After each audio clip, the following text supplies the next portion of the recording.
ಎಲ್ಲ ಸಾರ್ವಜನಿಕರಿಗೂ ಅರ್ಥ ಆಗ್ಬೇಕು. ಇದು ಯಾರು ಒಬ್ಬರಿಂದ ಈ ದೇಶ ನಡೆಯೋದಲ್ಲ, ಯಾವ್ದು ಒಂದು ಪೊಲಿಟಿಕಲ್ ಪಾರ್ಟಿಯಿಂದ ದೇಶ ನಡೆಯೋದಲ್ಲ. ಇದು ಈ ದೇಶ ನಡಿಬೇಕಾಗಿದ್ರೆ ಸಮರ್ಪಕವಾಗಿ 145 ಕೋಟಿ ಜನಸಂಖ್ಯೆಯ ದೇಶ ಇದು. ಯಾಕೆ ಹೇಳ್ತಾ ಇದ್ದೀನಿ ಇವತ್ತು ಅಂತಂದ್ರೆ, ಅಮೆರಿಕದ ಉದಾಹರಣೆ ತಗೊಳ್ರಿ.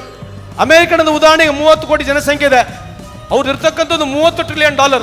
ಇವತ್ತು ಜಪಾನ್ ತಗೊಳ್ಳಿ, 12 ಕೋಟಿ ಜನಸಂಖ್ಯೆ ಇದೆ, ಅವ್ರದ್ದು $4.1 ಟ್ರಿಲಿಯನ್ ಇದೆ.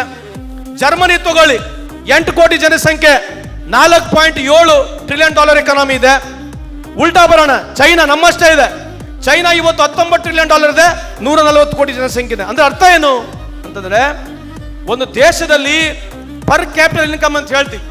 ಅಂದ್ರೆ ಒಬ್ಬ ಮನುಷ್ಯ ಒಂದು ವರ್ಷಕ್ಕೆ ಎಷ್ಟು ಆದಾಯನ್ನ ಖರ್ಚು ಮಾಡ್ತಕ್ಕಂಥದ್ದು ಅಥವಾ ಅರ್ನ್ ಮಾಡ್ತಕ್ಕಂಥ ಪರ್ ಕ್ಯಾಪಿಟಲ್ ಇನ್ಕಮ್ ಅಂತ ಏನ್ ಹೇಳ್ತೀವಲ್ಲ, ಆ ಆದಾಯನ ನೋಡಿದಾಗ ನಮ್ಮ ದೇಶ 2 ಲಕ್ಷವರೆಗಿದೆ.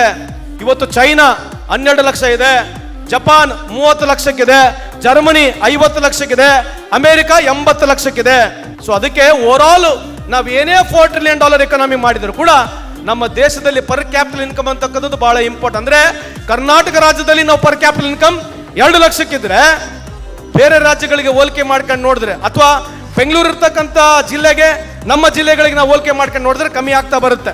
ಇವತ್ತು ಉದಾಹರಣೆಗೆ ಬೆಂಗಳೂರು ಅರ್ಬನ್, ಬೆಂಗಳೂರು ರೂರಲ್ ನಲ್ಲಿ ಸುಮಾರು 2 ಲಕ್ಷ ಜನಕ್ಕೂ ಜಾಸ್ತಿ ದುಡ್ಡಲ್ಲಿ ಅವ್ರು ಮಾಡ್ತಾ ಇದ್ದಾರೆ.